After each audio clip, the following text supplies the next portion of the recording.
Front music for us, not them. We're very pleased to address our very special guest here today.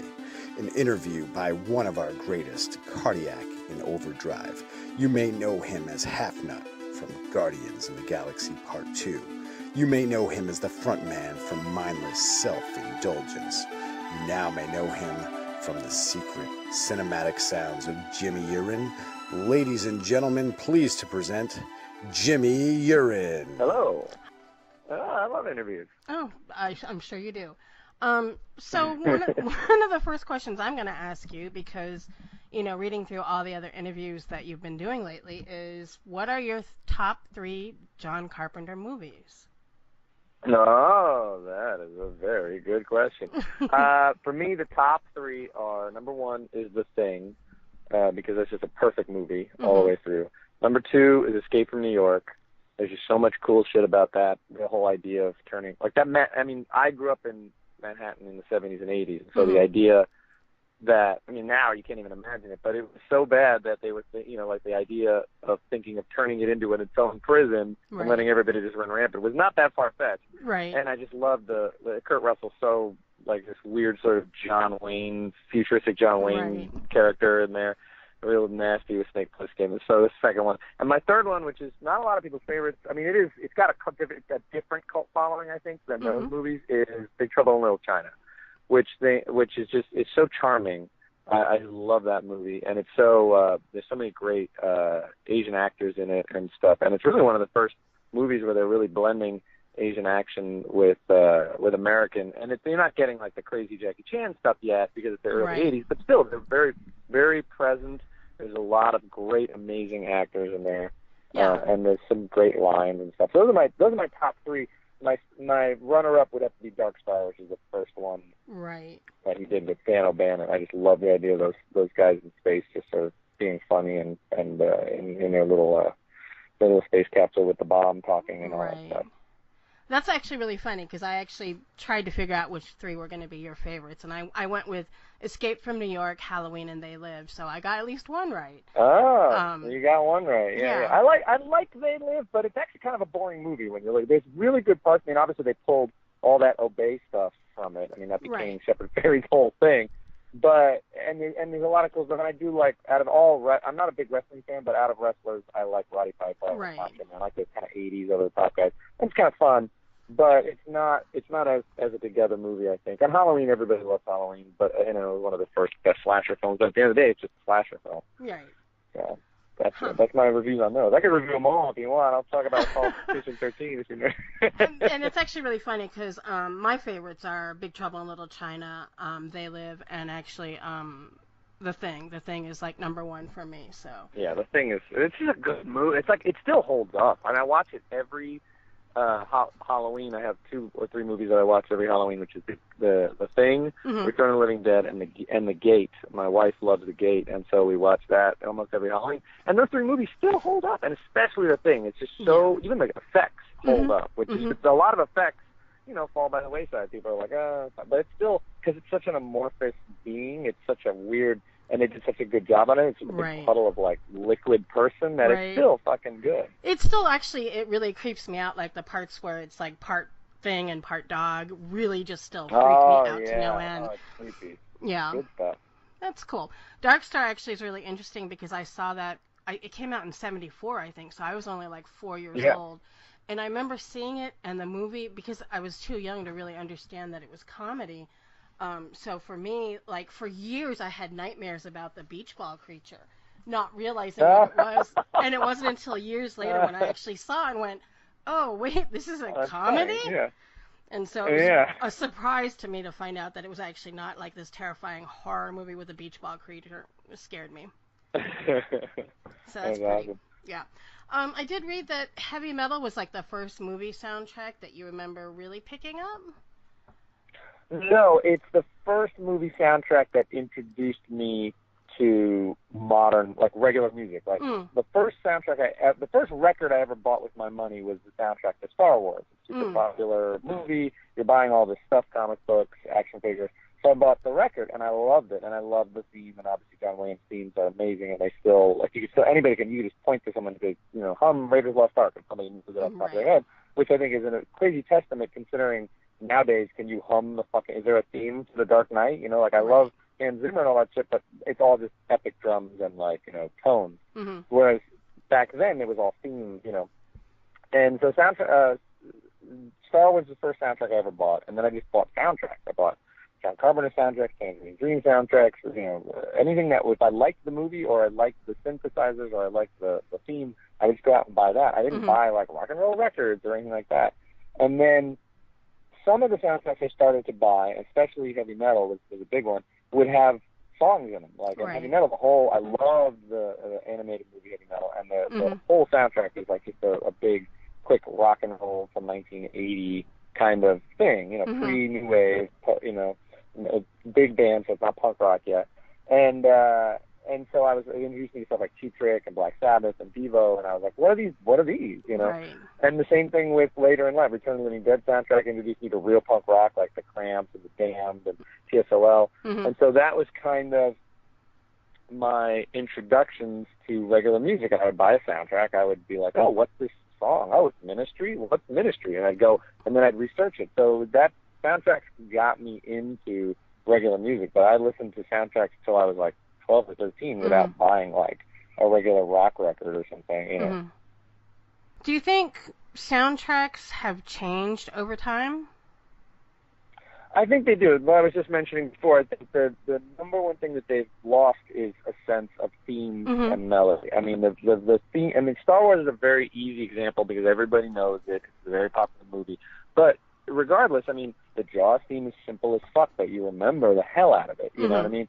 There was a lot of themes, and people were also emulating, John Williams as well, and even Danny Elfman has. You can tell when it's his stuff. Right. You can tell when it's Edward Scissorhands. They're like, I can hear those like little chimes. I can hear those kind of like this choir, and all that stuff. Somewhere around the mid 2000s, I think that movie people were probably like, they got onto this thought of like. We don't want the themes and stuff to interrupt the movie. We want it to set tone. So it became almost like a sound effect. Right. When there's big spaceships, it's like, and like these big horns and stuff that are just like distorted. And then when there's, troops, it's some sort of like, giant army, it's all just epic drums, bah, bah, bah, bah, bah. And they all sound the same. Right. And I obviously, that plus the fact that in the 80s synthesizers were kind of a new thing, so you had a lot of soundtracks with synthesizers that became classic stuff. I mean, some of it like John Carpenter, but some of it like movies that people don't necessarily watch, like Cannibal Holocaust, but has an amazing synth soundtrack, or even like a lot of like that sort of softcore French and Italian erotica that would be on like HBO's late at night in this, that were like Italian directors getting like Italian composers and being like, here's the synthesizer, and they're like, okay, I'll try to write something. And there would be these beautiful like synthesizer soundtracks that would be like in Umbilicus and stuff like that. And that kind of went away once people kind of like once just an analog synth being run by a sequencer was not a new novel thing.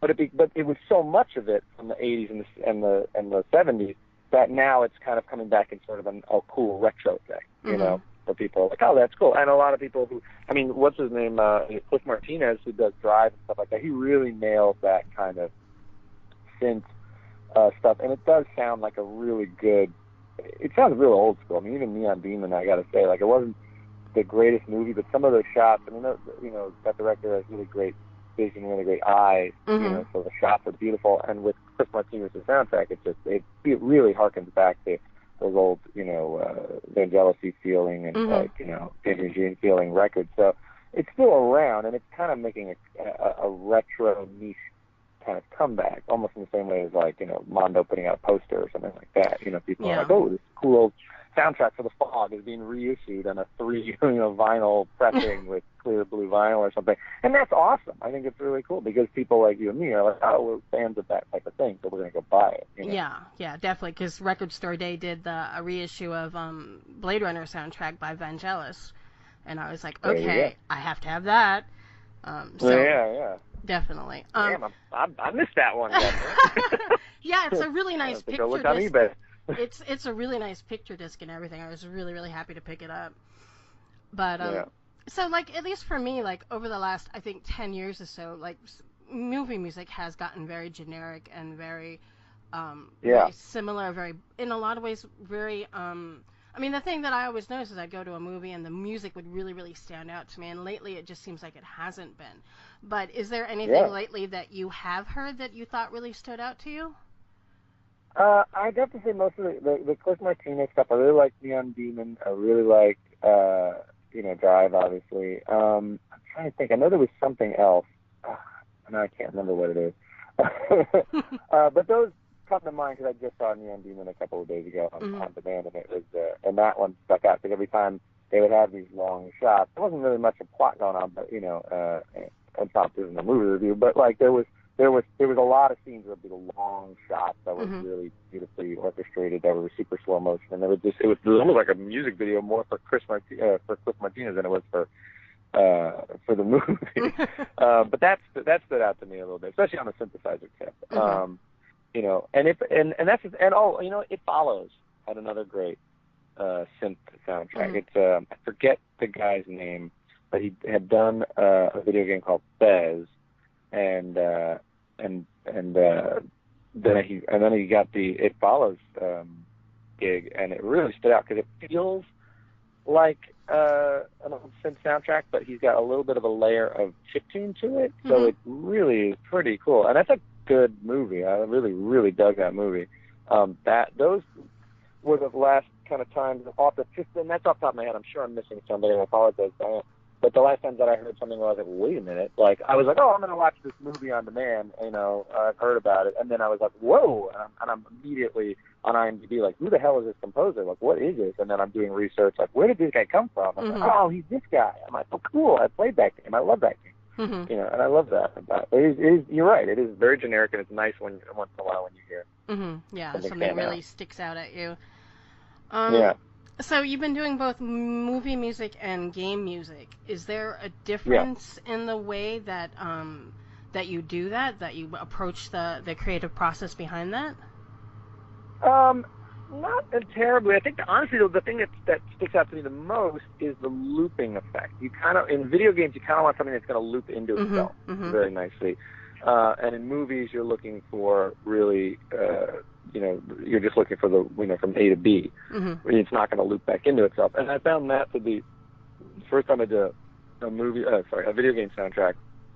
I found that to be a very stood out to me. I was like, oh shit, I gotta have to, when it gets to the end of this piece, it would be very nice if it immediately kicked right back into the beginning of the piece beautifully. So I had to kind of always think how I was ending the piece of music, that it would either by notes or by some sort of breakdown, or somehow it would be able to loop right back into the beginning, because you don't know if somebody who's playing that part in the video game is going to take an hour or going to take 5 minutes to cut through it. So I found I was like, that was like a very it was a very technological spark. I was like, oh wow, that's true. Of course, these things have to loop. So I found that to be a big difference. But the approach is usually the same. I usually want to see something. I usually want to in video games as well. I want to have at least a simple build of the level, or even just like a smidgen. If they can just give me a smidgen of just what they're working on, it doesn't even have to look that great.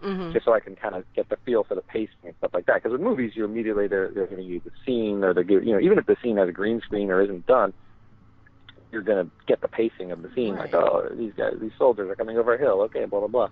But in video games, it's like you want to make sure that you at least get some kind, obviously they send you character art and stuff like that, but that's not going to give you, I like tempoing my music to the pacing of what I'm seeing, because that's really what a soundtrack is. So I can get an idea of what they're looking for ahead of that, just by we're going to look for they call rockabilly, and this is what the character looks like, and that sort of thing.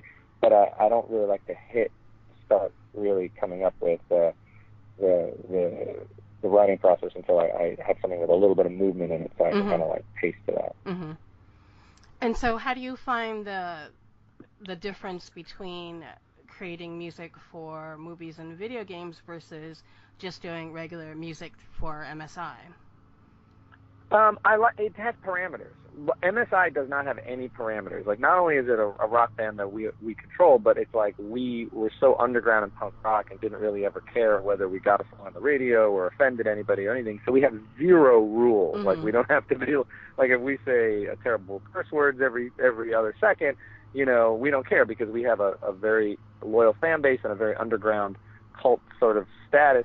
So we can write whatever we want, and there's zero rules. Mm-hmm. But whereas if I'm going to take a break from a band that I love to be in that has no rules, it's actually nice to be writing for things that I'm fans of, like video games and, you know, movies and comic books and stuff like that, and then to also have parameters and working one-on-one with whoever the creator is or the director or the producer or the production team, and to be like, you know, okay, we need this to be like, you know, this kind of a thing, okay, and then I knock it out.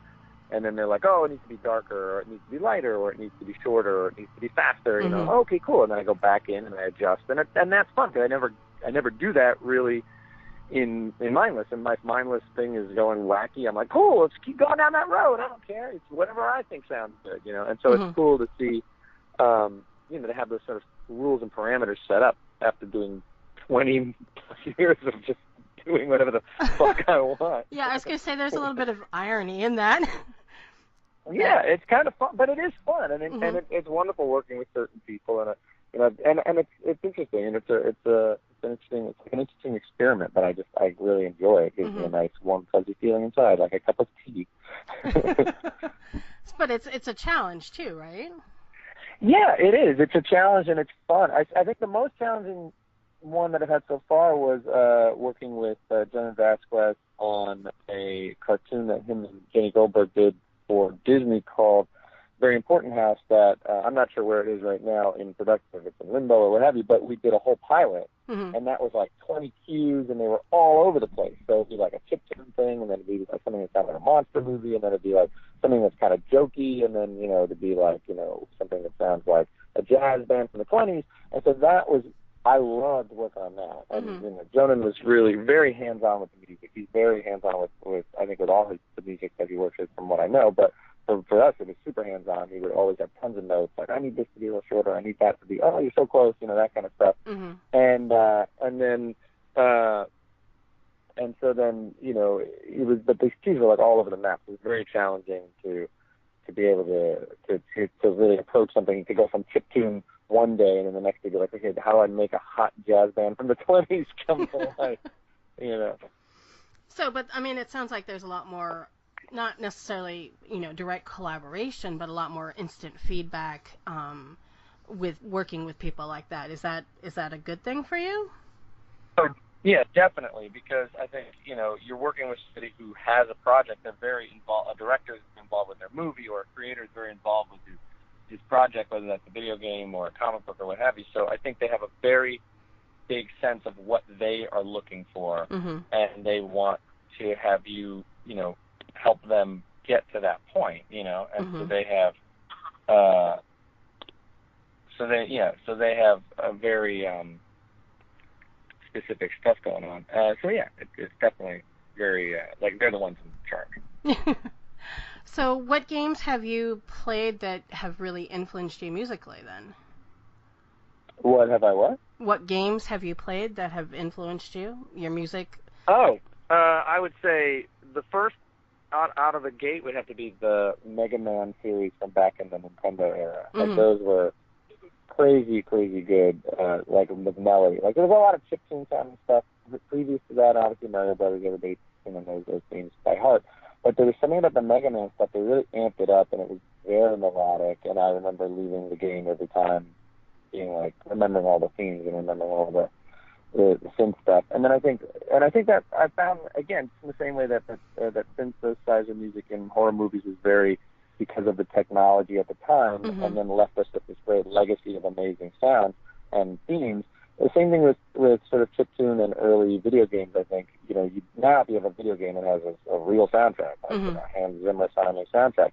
But the thing that was great about those things was it was the technology and the music were both going at the same time. Like, people were making what became this sort of style of music, a sort of chiptune thing, because that was the technology that they had at the time. And so we got that sound because you had only 4 channels, you know what I mean? Your lead, your bass, you had the weird kick and snare, and you had the FX channel, and that was it. And it was like, good luck, you know. And so I really appreciate that style more so than later stuff. You know, I mean, I think there's obviously beautiful soundtracks that set a tone, you know, especially anything by the Team Ico and that stuff. But that stuff, all the chiptune stuff really stands out to me the most. Mm-hmm. Well, that's pretty awesome. Any other games that you played on a regular basis back then? Yeah, I mean, I played a lot of games, but nothing that really gave me a soundtrack to it. I mean, I love all the Mega Man games. I love all the Team Ico stuff. I liked a lot of weird Japanese games that people didn't really get over here because we would do these. When PlayStation first came out, there was in New York, in Chinatown, there were these guys who pirated all these PlayStation games, and they would also pirate Japanese PlayStation games you didn't get over here. And so there's all these weird, cool-ass games I loved to play, and PlayStation 2 games, too, that were, like, Japanese and stuff. And now it's kind of commonplace. It's fun to see the things that were pirated and weird and underground, and now it's like, you know, people play, you know, they call it, what is it, JRPGs, you know, and they're like, oh, this is an amazing Japanese game. But back then it was like, if you got one, you were just like, what the hell? How do I even play this? It's in Japanese, you know, and you're trying to figure it out. Yeah. But it's interesting. I find that stuff kind of fun. Yeah, and you know, back then having to like actually have someone like solder in a chip into your PlayStation to be able to play some of those games. Yeah, you had to get that chip and everything. Yeah. Yeah, very different. So like looking at some of the music from this new album, as well as music from the last album you guys released, which was Pink. It really seems like a lot of the stuff that's coming out then is like really old stuff. And I read somewhere where, you know, you had like to go through the discs and find like a lot of the original material and stuff like that. So that to me says you're a pack rat. Is that the case? Do you I'm a pack rat when it comes to electronic stuff. Like, I will never throw away discs. I will never throw away you know, hard drives, all that kind of stuff. Because it's, well, first off, I mean, I got lucky where, you know, I'm kind of writing all this stuff, you know, on my own in the studios. I own it all because I made a lot of good deals. So, you know, if I want to re-release, you know, something on vinyl or go back and remix something or go find an old song, I've got those files. You know, I'm the guy who's gonna go and get all that stuff. And so, and technology-wise, like, I never know if I'm going to need that old synth that I wrote that great, you know, that song on. And things go in and out of fashion, and sometimes I go back, and I mean, even with a good example, even with the Secret Cinematic Sounds thing, like a couple of those songs and that kind of sound are things that I wrote in, like, as a kid in like '83, and I found old cassettes that I had, you know, made all these things on, and be like, wow, that sounds like something that should be in a soundtrack today. I'm like, I'm just gonna bring it at almost exactly how it is on the tape, and just clean it up, and you know, and put it on this record, and it fits perfectly.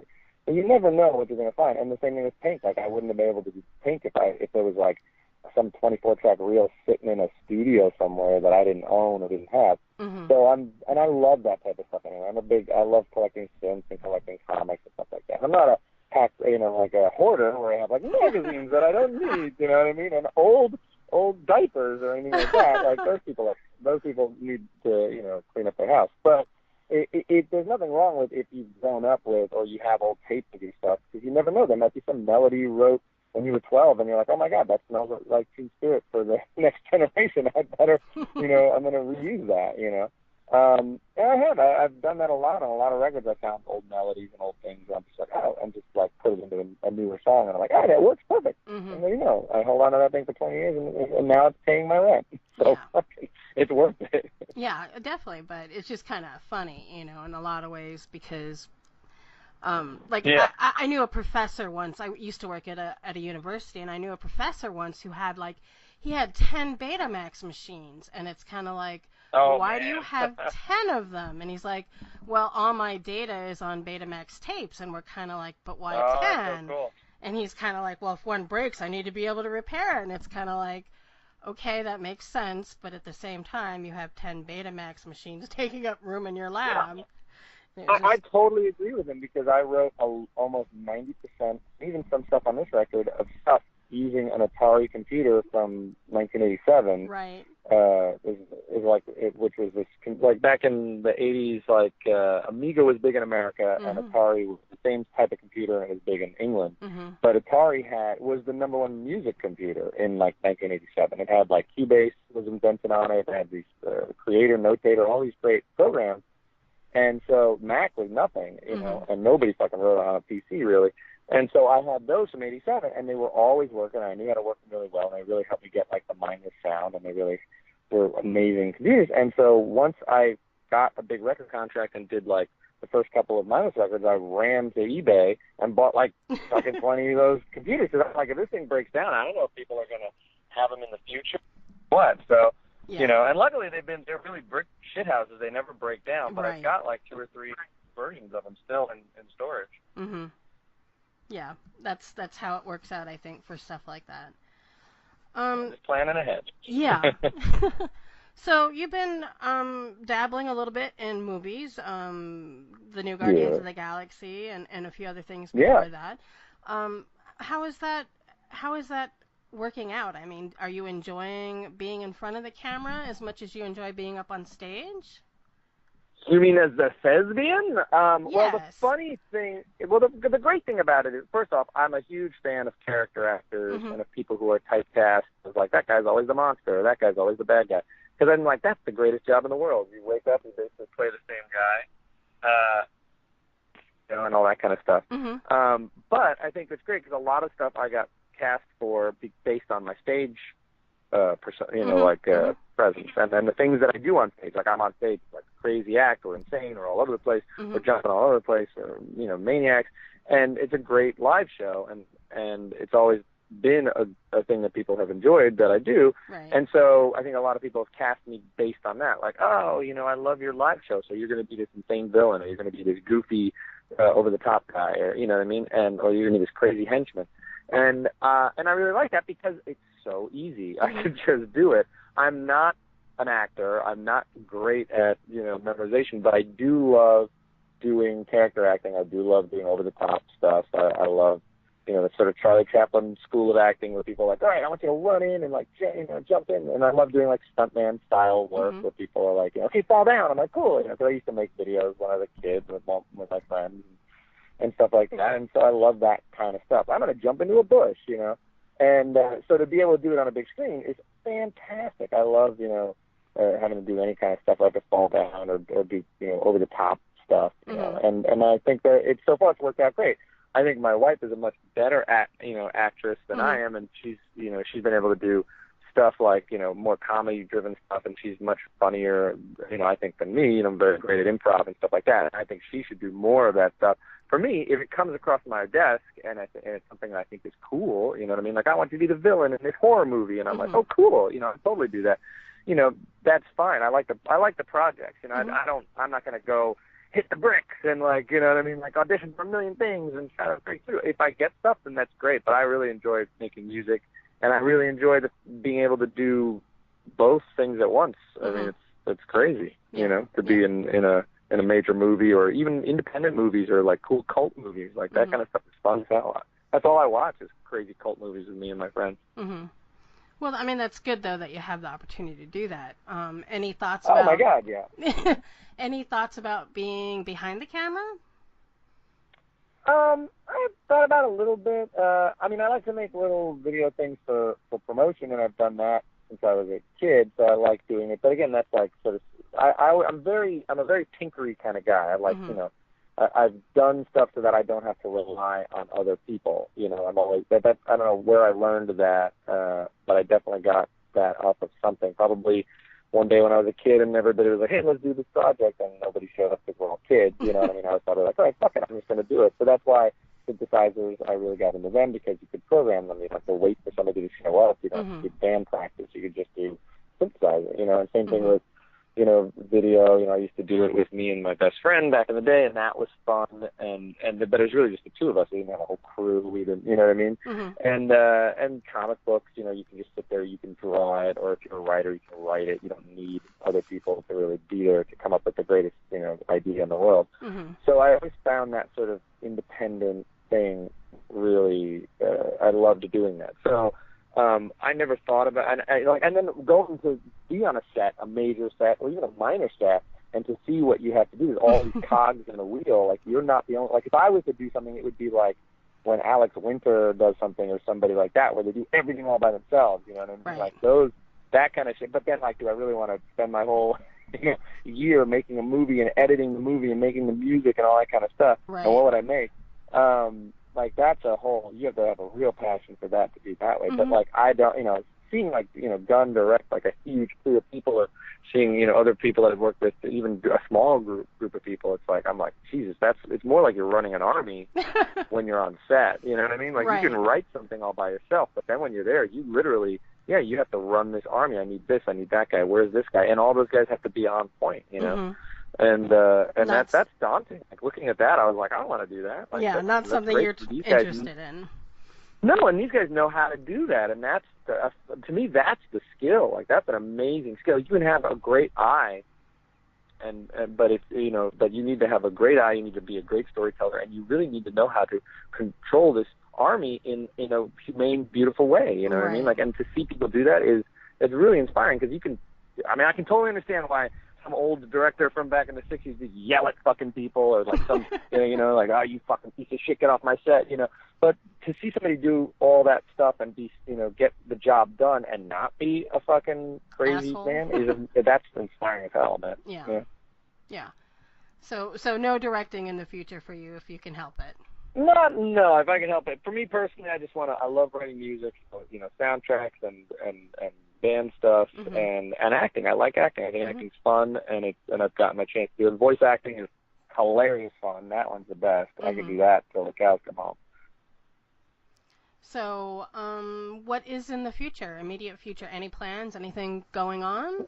Well, a lot of plans, but unfortunately, because it's Hollywood, there's a lot of things I can't talk about, because there's like projects where I'm like, it's not out yet, it's not announced yet, mm-hmm. stuff like that. So, I mean, I'm definitely doing more scoring work, mm-hmm. all over the map.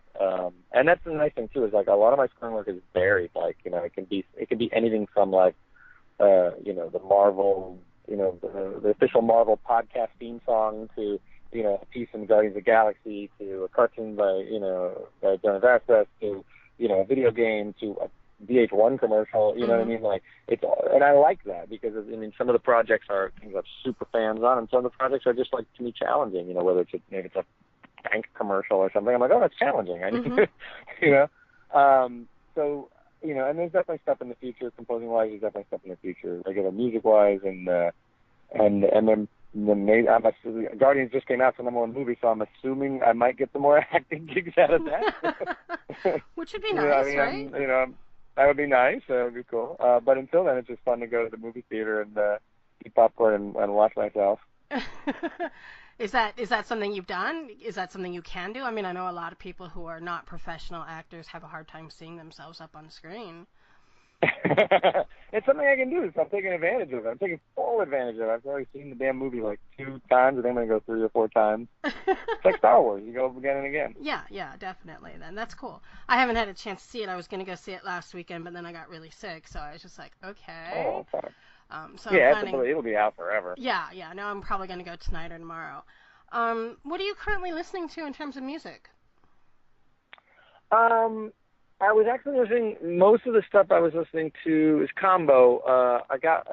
It's a weird combo. It's a Tangerine Dream. I picked up a couple of soundtracks that I didn't have when I was a kid that I liked. I heard like the soundtrack and I thought it was great, like The Keep and stuff like that. Yeah. And then also Wu-Tang Clan. I got heavy back into Wu-Tang Clan. I was kind of on a Jay Dilla tip. Mm-hmm. And a DJ. I'm a very big fan of DJ Premier, and so like anything that he's produced, I end up trying to listen to like what he's done and stuff. And for Jay Dilla, there's just so much stuff, posthumous stuff and early stuff and all that kind of stuff. It's all over the map. And some of it's like they cobbled it together, and I'm like, it's not so great. And some of it's great. But I tend to like looking down old roads like that, like Big L. I was a really big fan of Big L. He's a rapper who died in like '94, but he was around the same time as like Nas, Illmatic, and early Wu-Tang Clan. Mm-hmm. But there's tons of stuff of him, and they usually don't care about the quality. So it'll be like him in a radio station freestyling, like just like into like a dictaphone, and they'll put it out on CD. And I'm like, that's awesome because it's got the real raw flavor. You hear people in the background, you know, like in the studio being like, oh damn, he did that guy and all that kind of shit.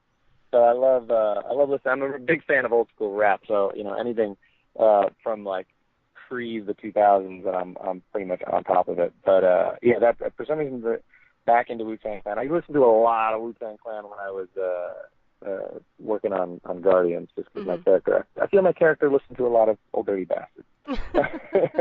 so I did whenever I get ready for set. So yeah, so that kind of came back. I ended up having all these, you know, we bought a bunch of CDs that I didn't have, and I was like, oh, cool. That's always great. Any final thoughts? Nothing I can think of off the top of my head. There'll be, you know, just buy the record. If you see me in Guardians, if you see me on the screen, just scream my name out. And which a lot like of people apparently are doing. So they have been doing, which I think is really great, and I absolutely approve that. And I will promote people. I will encourage people to do that all the time because I think it's hilarious to have a room full of people and then somebody stands up and yells, "Jenny!" I think that's great. Yeah, I'm pretty sure I'm going to be the only person to do that at my theater, but okay. It'll be cool. Thank you. Well, thank you for taking the time to talk with me. I really appreciate it. And it's always no really problem. fun to Thank talk you. to you. And we hope to see you more in the future. Definitely.